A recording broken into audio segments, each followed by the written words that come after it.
If you enjoy this video, please hit that subscribe button down below. It really does help me out.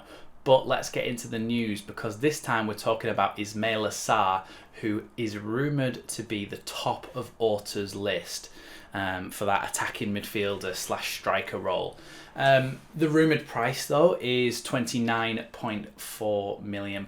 Originally on Twitter, there was a bit of a confusion because people were saying that it was £35 million, but it was actually €35 million, and people were saying it's quite a lot of money, £35 million for Ismaila Sarr, but £29 million, which is what it actually is, the conversion, isn't too bad, especially when you consider that when actually Watford bought him, 2 years ago, he was £27 million from the French league. So for only £2 million, he now has extra Premier League experience. He's scored goals, he's created goals. I think he's played one game so far in the Championship this season, and he's already got himself an assist. So he is a really good player, and he's only young as well. I think he's only still 22, 23 years old. So he's got the world at his feet, basically. But for me, the only concern is he's not the right mould of player for the situation that we're in.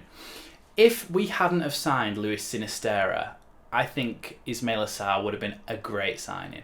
But because we have signed him, we need an actual out-and-out striker. And this is what a lot of people are saying. It's kind of the general consensus that Ismaila Sarr isn't an out-and-out striker. Now, he can play there. He can play left wing, right wing, striker, and has done for Watford and for Senegal, where he's got 10 goals in 47 games on the international stage. So he is making a name for himself. Is he worth that money? I think he would be if we were in a different position. If we were in a position where we hadn't signed Luis Sinisterra and we needed a player for that role that could play in any of those attacking midfield positions, then yes, you go for Ismaila Sarr. When he first came into the Premier League as well, he kind of lit it up and kind of was the shining light in that Watford team that went down.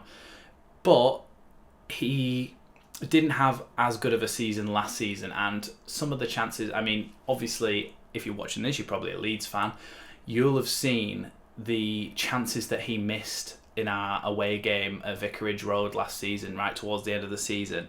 Some of the chances he missed were absolute sitters, and we don't really need any more people in our team who miss sitters, to be honest.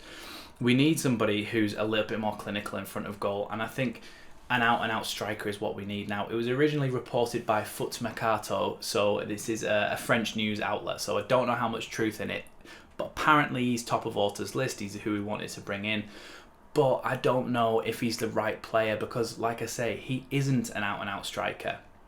He's a very exciting talent, and honestly, I could see him playing Champions League football in 2 or 3 years' time, but whether the move at the right time is now to Leeds, or whether that move is in a year's time to a different Premier League club or to somebody in another country, I don't quite know. But to be honest, I don't think Ismaila Sarr is the right player for Leeds United in this situation.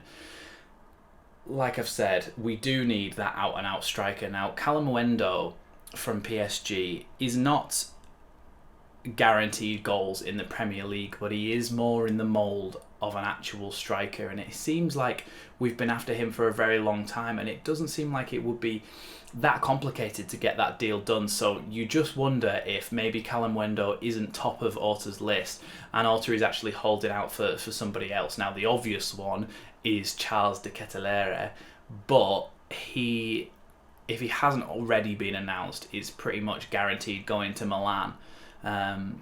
So who do we come to next then? Well, it seems to me like it might be Callum Wendo. Che Adams is a new one that's come up in recent days. Now, Che Adams is kind of guaranteed Premier League goals, but how many of them, I'm not so sure on. Che Adams is a bit hit and miss for me. When we first were linked with him when we were in the Championship, I think it would have been a really good signing because he'd been a good Championship player and maybe a good player to bring into the Premier League in that first season. Now, although we kind of only just survived relegation last season, I do think we're in a spot where we've got better than that. Bamford is better than that. And I honestly think Gelhardt is a better finisher as well than Che Adams. So I don't really think we need Che Adams. I think we need a different type of forward.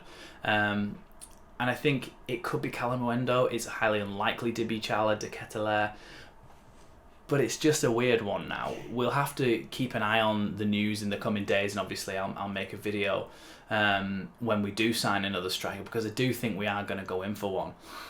The other thing, just to go off on a little bit of a tangent, is that we do need that backup left back, and we've been linked to Layvin Kurzawa from PSG, who wants out of his current contract. I think he's 29 though, and I don't think it's really the sort of transfer that we'd be going in for in this market, especially seeing as though the board are still kind of wanting to back Firpo really, and Firpo's not that old. He's 24, 25 years old.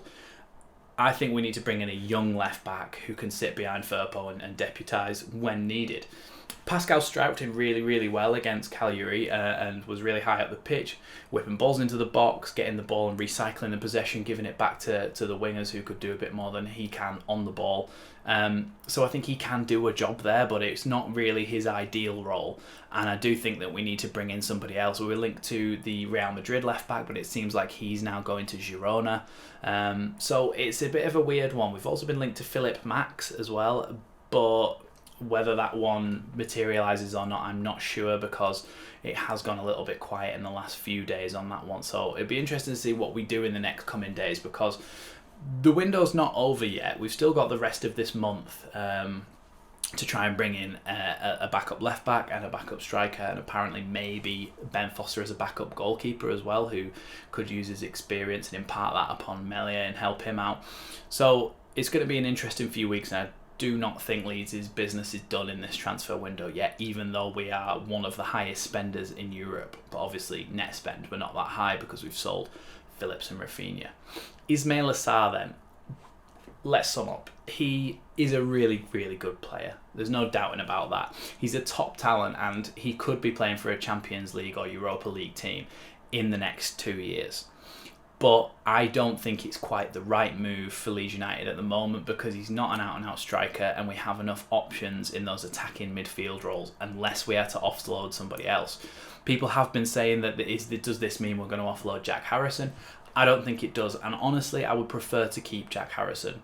I was making this point on the midweek fix, and I was saying that Jack Harrison is pretty much guaranteed Premier League goals. And if you to sell Jack Harrison for, let's say, 30, 35 million, and then you bought Ismaila Sarr for 30, 35 million, is he going to score the same amount of goals? I don't think he even scores the same amount of goals as Jack Harrison and gets the same amount of assists. So it's a bit of a toss-up. Replacing Jack Harrison means you're going to have to spend £30 million. And does that £30 million get as many goal contributions as him? I don't think so. I don't think it's worth doing that transfer. That's going to be it for this one. Bit of a news roundup, bit of a chat about Ismaila Sarr. I am on the midweek fix later on tonight, so if you see this video on Wednesday the 3rd, 4th, whichever one Wednesday is, at 8 PM tonight, I'll be on the midweek fix with Joe and the other lads, so check that out as well. Thanks for watching this one, and I'll see you next time on Leeds Lately.